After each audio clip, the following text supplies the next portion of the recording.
Thanks for tuning in to the Underdog Podcast. I'm your host, Gary London. And on this episode, I got my friend Steve Ruszkowski. Hello. Again, and we're going to be discussing the Buffalo Bills, especially the Buffalo Bills game against the New York Jets. Yes.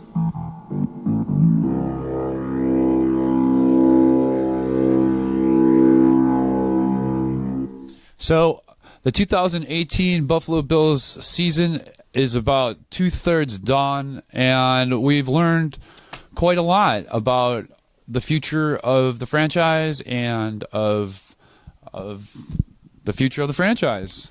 Well, the future, I mean, we don't really know anything for sure. I mean, it looks like Josh Allen's going to be good, but do we really know? That's the question. That's the season, in my opinion, is Josh Allen, the development of Josh Allen, and do we finally have the quarterback that we need going forward? Sometimes it looks like we do. Sometimes it looks like we don't. I mean, he still makes some mistakes. I mean, he threw a really bad interception in the last game. Obviously, he was probably told about that. You know, probably shouldn't do that. Rolling out, and instead of just throwing it away, he just kind of gave it to the other team again.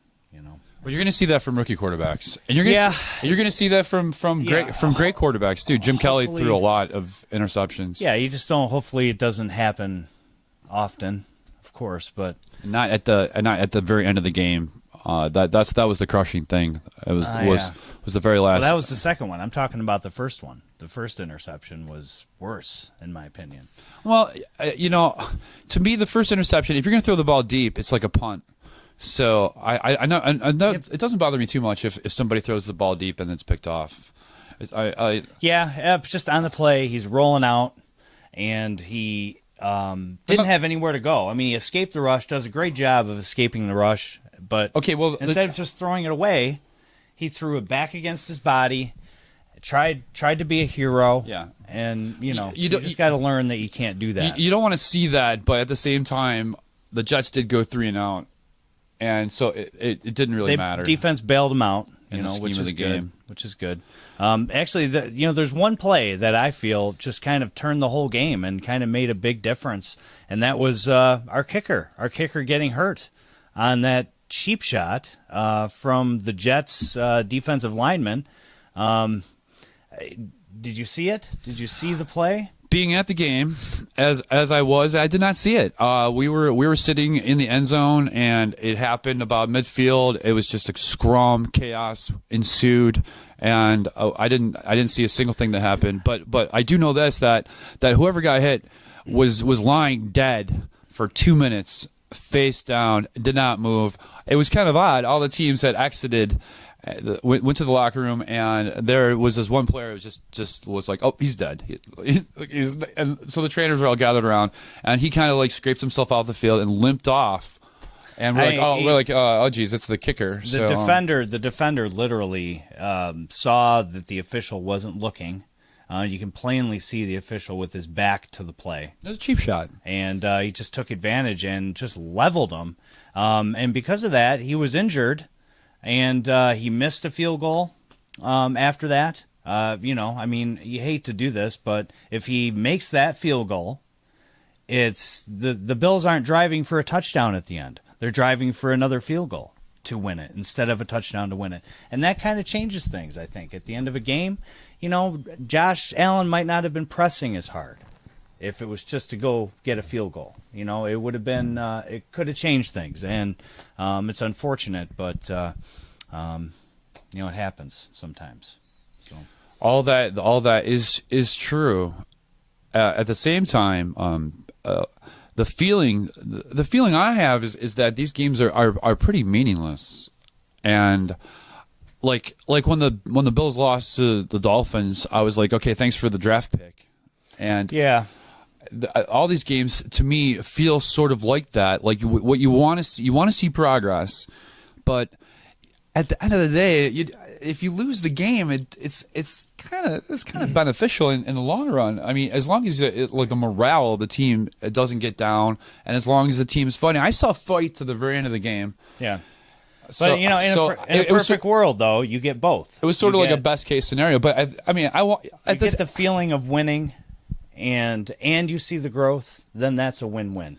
And, yeah, I understand your draft picks and your draft order and stuff like that. But even drafting high, it's no guarantee that you're going to get what you want. It's no guarantee that you're going to get a player who's going to be successful. You don't know. You could draft a guy, last overall, and he could be a Hall of Famer. You don't know. Right. So right. I think draft order, in my opinion, is a little overrated. But tell John Gruden that. And all the Raiders fans are really happy. But to then hear again, that. the Bills with all those draft picks last year. Can you believe the Tremaine Edmonds? We get Josh Allen, and I mean, but the book's still out on Josh Allen. We don't know. We don't know what we have there. We've been here before. We've seen young quarterbacks come in. We've seen them have success sometimes, but for the most part, not. Who would you rather be today? Would you rather be Miami, or would you rather be the Bills? As far as looking towards the future. Well, I hate Miami, so we can't be Miami. Okay. History aside, color scheme aside, I would prefer to be the Bills. So I mean, right now the conversation in Miami goes something like this: is Tannehill a real quarterback? Is this a guy that we can build a franchise around? And they're having the same conversation probably in Dallas. And to me, there's a lot. Dallas has won 5 in a row, though. Yeah. Well, I really don't believe that the Cowboys are going to do much in the playoffs. But they've been proving me wrong the last few weeks. I just don't think Dak Prescott is. I think he's Tyrod Taylor 2.0, and I don't think he's all that he's cracked up to be. But I mean, I'm sure he throws the ball better than Tyrod. Okay, I'll give him that. But it's the same. He's kind of in the mold of the Tyrod Taylor type quarterback, and eventually he's going to get himself hurt probably. Yeah. I don't want to spend any time talking about Dallas because no, actually, but you're right. They do have a good defense, and Amari Cooper is making a huge difference for them right now. I think. Yeah, the point. I think the number one receiver is very important. That's something that the Bills lack. Yeah, Bills definitely lack in that department, point. And that could be hurting Josh Allen's development as well. Totally. And like you said, you don't know for sure what you're going to get next year as far as wide receiver go either. Just because we're not equipped this year, you just say, okay, well, next year everything's going to be better, and Josh Allen's going to have more weapons around him. But that is not necessarily even a given. Considering some of these draft picks don't always work out, and what free agent it might be difficult to bring in high talent free agents into Buffalo, but at least they're going to have some money, some cap room next year to spend on some guys, and that's encouraging. Some thoughts too. Being at the game, I thought it might be interesting just to share some of the experiences, not the experiences, but just the overall. I mean, my son and I went to the game, and we've gone to a lot of games. And to me, the Buffalo Bills experience is just second to none. It's gotten really, really good over the years. I mean, you're still going to see drunkenness, and I'll tell you a little story about what happened to us. We got to the stadium, we went in, we did something you're not supposed to do. We went down and I shouldn't even say this, but we just grabbed some seats. Like we were like, let's just go down into the 100s. Because we were sitting in the 100s anyways, but sort of like towards the end zones. But so like we asked like, where are our seats? They said like, you go around to the side of the stadium. So we were like, to heck with that, let's just go down right here. So we went down. We were about the 40-yard line. We go down there. We found about 6 seats, and that were empty, clearly empty. So we just kind of hung out there, and we just kind of pretended like those were our seats. And Tiger, my son, was like, Dad, I don't feel very comfortable about this. Like, we just go find our seats. Just act like you belong. Act like you belong. Right. So after about 5 minutes standing there, some people did come and ask us, so you're friends of the Joneses? And I was like, why, yes, I was like, yes, and we're going to go to the bathroom right now. So then we kind of skedaddled out of there, and we decided, let's go check out our real seats. So we ended up at our real seats. So we get to our real seats, and it's like the back row of the 100 level, and it is it's a totally different scene over there in the end zones. I'm imagining like the dog pound in Cleveland. I mean, everybody is just hammered, like it's really, really bad, in a bad way. So I've got my son with me, and we're in the back row, and the row in front of us is this big fat woman, and she's with this little tiny guy, and she's like draped all over him. And they're like looking back at us, going, "Bills, woo-hoo!" And so I'm just thinking, well, this just went from bad to, or from good to bad very quickly. And so very, very quickly after that, we noticed maybe 6 rows down another pair of empty, another empty row. So we headed down there. We went down there to maybe 6 rows down, and we found some other seats. But instead of pretending that we didn't like we were supposed to belong, even though we didn't, we went and we turned our heads behind us and we said, "Hey, do you guys mind if we just stay here? Those people back there we cannot handle."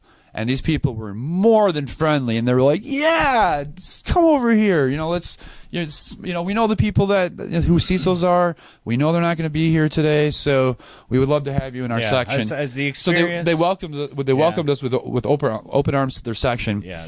And we had a great experience. It was just the people around us were all Bills fans. There was one Jets fan that was just yelling stupid shit, but for the most part, like it was very, very, very cool. And if you haven't gone to a game, when was the last time you've been to a game? It's probably been a couple of years since I've been to a game, but I can definitely, understand what you're saying. I've just had so many great experiences going to a game. It is definitely something that, even if you're not a Bills fan, it might be something that you might want to experience, just because just the nostalgia of being at the stadium for a Bills game is definitely unique. In fact, I was thinking about how many, significant NFL history, significant games that I've been to myself. And of course, the first one that I went to, which you and I went together and with a couple other people, was the comeback game, the Oilers Bills playoff game. A few years ago, 20-some years ago, and what an experience. That was our first game we've ever been to, and you just literally, it was a religious experience. I don't know how else to describe it. You're making friends with strangers, and by the end of that game, you were all family. It was unbelievable. An experience like that. And then another game that I went to, actually, and my brother Dave went to this game with me, and that was a few years later. It was a regular season game against the Colts, and it just so happened to be the third greatest comeback in NFL history. It was, people might remember it as the Todd Collins, Antoine Smith game. But we had Billy Joe Hobert was our quarterback, and Todd Collins. Billy Joe Hobert was the backup. Todd Collins was the starter. There was a little controversy there, and I just remember we were sitting right behind the Bills bench, and I remember Todd Collins not having any luck, not having a good game. It was just horrible. The first half was horrible. The Bills were getting killed, very lopsided. And Billy Joe Hobert was literally pacing the sidelines, looking up into the crowd to somebody behind us, I think, and making gestures like I can't believe I'm losing to this guy, or why not put me in? This guy sucks, and things like that, and it was kind of comical to see that. But the Bills ended up pulling it out. They ended up coming back from a great deficit and winning that game too, and it was awesome. So you always see interesting things at the game that you don't pick up on when you watch the game on television. And a couple of those moments I had on Sunday were just the presence of Josh Allen is very cool. The physical presence. Not just the physical presence. I don't know. He just stands there. Just the way his posture, even. I mean, maybe I just like. I'm a fan. I'll admit it.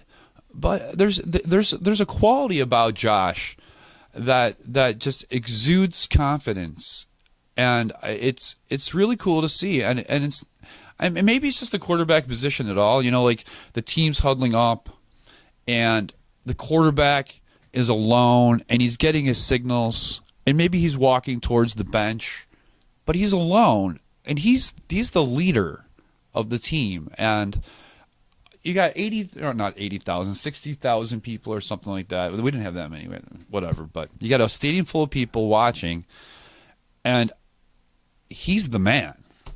Yeah. On every team, every team has the man. Sure. Right? You know, Sure. You're watching like Kirk Cousins last night was not the man. You can either you're the man or you're not the man. And I just got the impression, seeing him in person, it was the first time I've ever seen Josh Allen play, that he's got this special quality about him. Well, let's hope so. I'll put it this way: if you were to design a quarterback on Madden, just like this is going to be the greatest quarterback. The speed, the arm strength, everything. Just have to learn. He's the way you'd want to draw it up physically, and so you hope mentally he pulls it all together and starts reading the field better. How scary would it be if he actually figured it out? That was another thing that I saw in person. Was I saw for the first time the way that he doesn't read the field that well. A few times we saw receivers open, and he either didn't see or wasn't looking. But there was plays to be made that he just scrambled or kind of wiggled out of, took the high road and took a loss. Or I one play specifically where Zay Jones just popped open and he was rolling out to his right, and I guess just that one play stuck out in my mind. So where you could see some improvement, but when he knew where he wanted to go and he let it go, man, talk about lasers, just amazing stuff. It was great. It was a great experience being at the game. We had an awesome time. It was, like I said to my son, it actually didn't go the way I figured. I figured if the Bills got up early that it would be a blowout. So they were close. They were close to taking control of that game. You got to give the Jets some credit. There, and they cheated and won. You got to give Darnold credit for making a good throw at the end of the game. That was a really nice. Yeah, that's true. It's kind of disappointing to see the Jets rookie quarterback make the play at the end to win it, and Josh Allen not being able to respond. It's kind of you kind of wanted to see him come back and respond, but they're going to play twice a year for a number of years, hopefully. Yeah, it definitely get him next time. It left a bad taste in everyone's mouth, but I'd say for the most part, fans it didn't feel like a normal loss leaving the stadium either. I think that's the thing to take from all this is that, I mean, Dolphins fans, what is their direction? What is their future? I would say the same thing goes for teams like maybe the Raiders, the Jets, the Browns, the Bills, the Cardinals. I think Denver. I would say these teams have quarterbacks now, and that's kind of cool for the AFC. Well, especially for the AFC East. Tannehill's playing better down in Miami lately. That was quite the game in against the Patriots. I got to be honest. I saw the score and I misread it because it's like, oh yeah, the Patriots came back and won by 1. And then you watch the replay and it's like, wow, miracles can happen. You can actually beat anyone on any given Sunday. So just real quick here, I wanted to play a clip. This is 4th and 1 at the game. And like I said, the fans there are just amazing. And it's you feel like family, like you said, with people that you just met. It's this common thing that everyone's rooting towards. Like, we might not all have the same jobs, and we might not come from the same place, but all different kinds. We're of all people rooting for the same team, and we're all paying attention. We're all looking to see it's 2nd and 4, and we're on we're on offense. I mean, it's a real intelligent crowd, and no one, everyone's quiet when the Bills are on offense. Just obvious stuff like that, where you just feel like the crowd really made a difference. And how many times does the crowd cause the other team to jump off sides and all that kind of stuff? But real quick here, let's just share this with you. This is 4th and 1 here, and what a crowd! I panned the crowd a little bit in this video right here, and it was loud. We were going nuts. We were banging on the seats in front of us. The seats make a lot of noise. And so when I was shooting this, I was really hoping to capture the winning stop on this play. Yeah. But he got in there. He just barely gets in there. And then our seats were great too. I gotta say, you get lucky with that stuff though. It seemed like every time they scored, it was right in front of us, and it was always like the players were coming right up to our corner, and we're just all like cheering with the crowd. We felt like sort of part of the game with the interaction between the touchdown celebrations and the way they look great at the crowd, and then sometimes they pop the football up into the crowd, like at the end of the Dolphins game. The way the running back there celebrated, just threw the ball up into the crowd. You just hope that you can collect one of those and take it home. Like that'd be cool. That'd be the ultimate souvenir. Like I got the ball from the game. It was awesome. Well, that was fun. Okay, thanks for joining me. And thank you. We're playing the Detroit Lions, right? Detroit Lions on Sunday. And so at Ralph Wilson Stadium. That's another winnable New Era Field. Another winnable game for the Bills, and hopefully we see Josh Allen progress in his development. All right, thanks for watching the Underdog Video Radio Podcast, and as always, don't forget to like my video and to subscribe to my channel. But that's always a given. You know that, right? You should know that by now.